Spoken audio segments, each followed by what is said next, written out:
Good evening, everyone. Thanks. My name is Kevin Bott.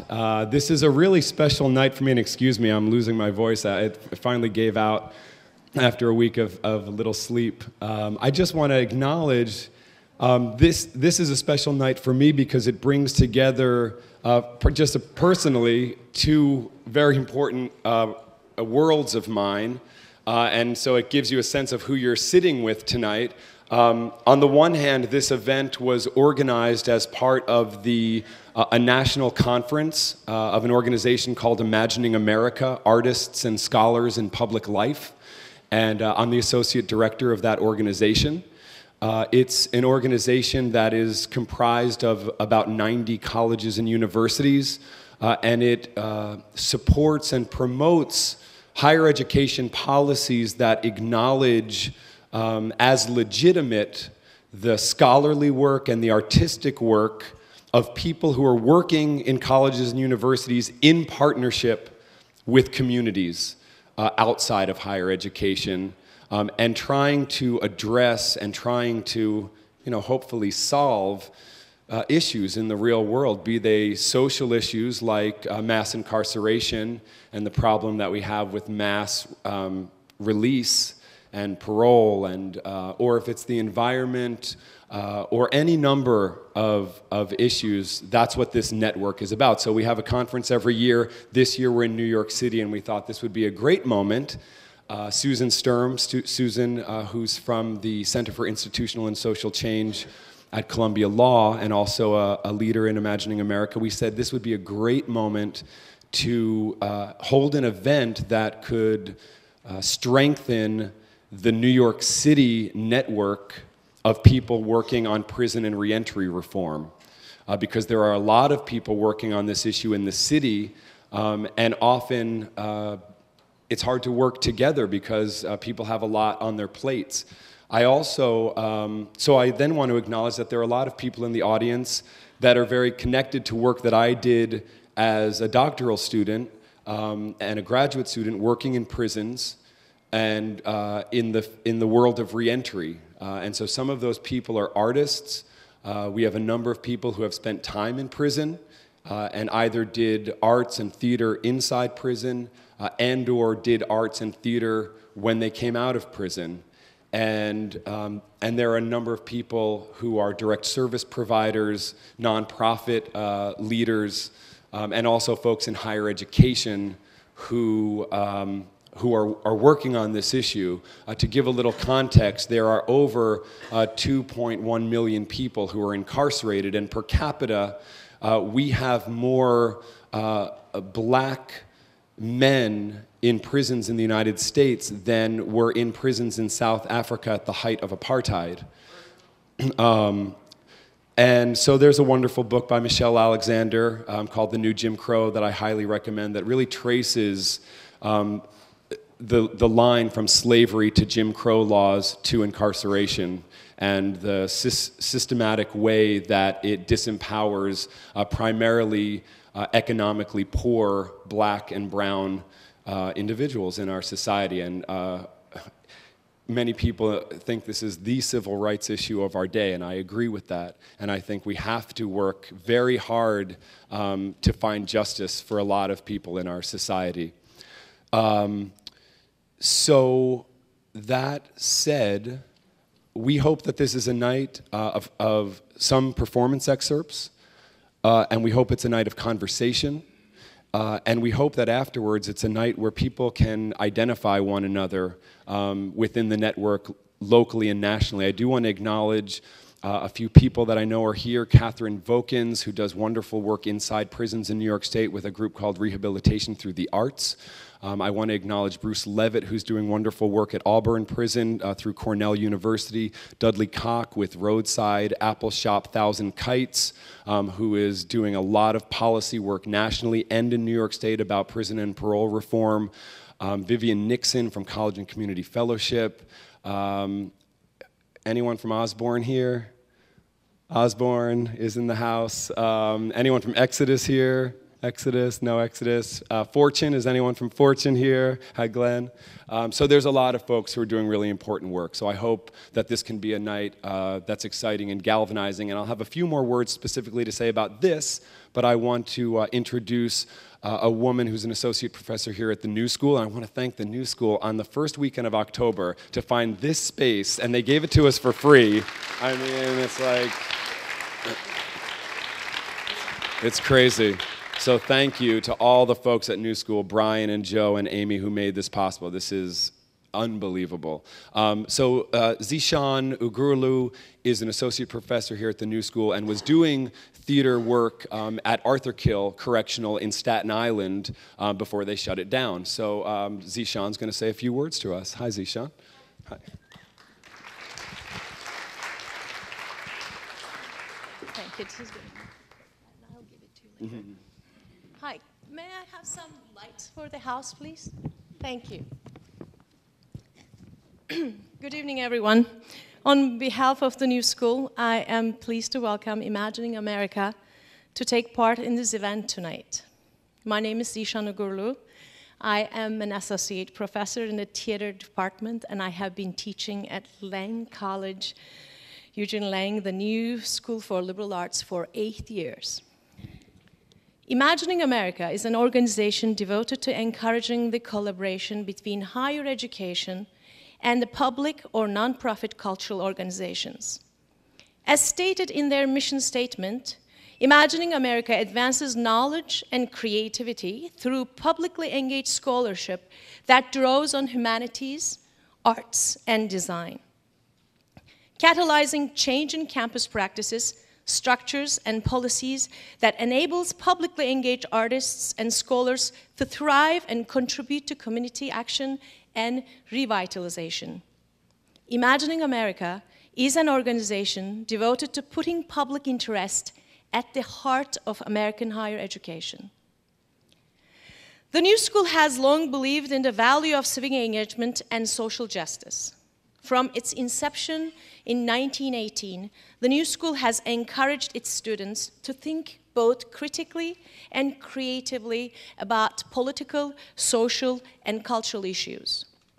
They are taught to question and challenge the accepted state standards and become an active participant in shaping the future of America. As we approach the school's 100th years anniversary, every year, more students choose to take part in the wonderful programs that the Department of Civic Engagement and Social Justice has to offer. The New School collaborates with many worldwide organizations to encourage community-based projects that integrate public service with academic instruction. From 2008 to 2011, the New School partnered with the Arthur Kill Correctional Facility in Staten Island to educate prisoners by offering a wide range of courses, such as those focused on writing, literary studies, acting, directing, philosophy, sociology, and social theory. In our 3 years at Arthur Kill, faculty members taught a total of 18 courses to 53 students. The program is no longer due to the fact that the correctional facility was shut down, but as a professor who taught at the prison, while working with these students, I was able to learn more about prison and the criminal justice system. The important aspect of teaching these courses was that my exchange with the students was mutually inclusive. I immediately became the student. Once I entered this environment, I found myself in unfamiliar territory. Suddenly, I saw the social and political context change. It became active and present within our discourse. While my pedagogy was shifting, my understanding of the political and social structure was shifting toward a deeper understanding of these issues. I heard their stories, stories that had gone previously unheard. I learned that currently, the US has the largest prison population in the world. We are building more prisons than schools. And through this, we diminish our future by containing individuals that have the ability to contribute to the growth of our society. As American citizens, we all should be aware of alienation, violence, crime, impoverishment, and incarceration. We must strive to alter the way in which we approach these issues and make sure to leave no voice unheard in the process. The new school is devoted to pursuit of knowledge and will continue to foster this relationship as it continues to grow both as university and as a community. I believe that our ability to provide access to higher education in prison is an essential aspect that attributes to the development of society and part of the model of cultural diversity, inclusion, and social equity. However, higher education in prison is only one of the important steps. I believe that the implementation of reentry programs are crucial and that they will act as a necessary support system. As a society, we have to learn how to say welcome. The act of welcoming is an important ritual. It brings peace to our world. The performers you're about to see there share in this belief. I'm happy to introduce performances featuring excerpts from the College and Community Fellowships program called Theater for Social Change, in which formerly incarcerated women create theater about their re-entry experiences and the role their educational journeys played in their reintegration, as well as the men from the Action Research Project, A Ritual for Return, who co-created a rite-of-passage intended to advance their own sense of returning fully to community. Thank you for being part of this ritual. Thank you. We're going to get started right away because Zishan told you everything you need to know. I just want to say one thing. We're going to start this evening. Oh, wait. I actually was texted what I'm supposed to say for this part on someone else's phone, so bear with me here. Okay. Got it. Sort of. Okay.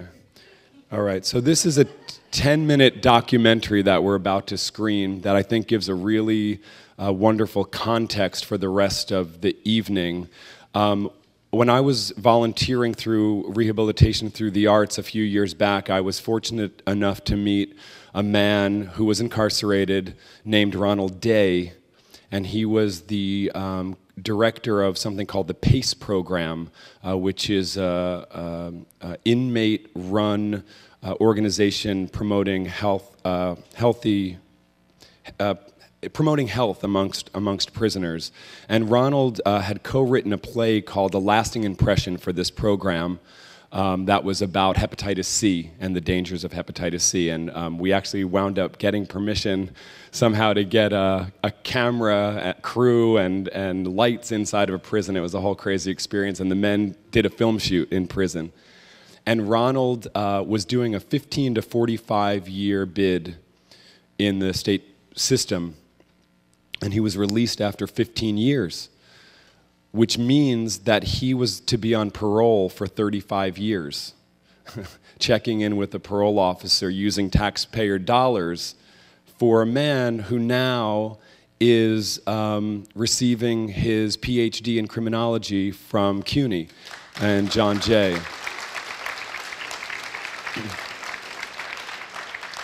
And Ronald was my right-hand man during the creation of A Ritual for Return. He was really the assistant director, and he was the person that I would reflect with when I didn't understand some of the things that were happening in the workshop. And I want to acknowledge Ronald now because after 5 years and 30 days on parole, he was discharged last week. Ronald, would you stand up, please?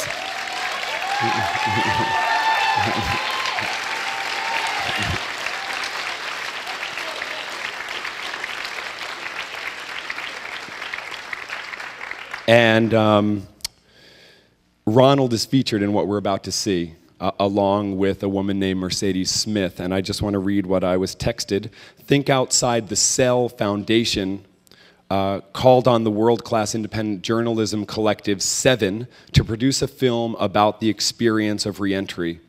With more than 700,000 people being released from prison annually in the US, 7 set out to examine, identify, judgment, circumstance, and the strife through the eyes of 2 people who generously allowed them into their lives. And this is the long shadow of incarceration's stigma.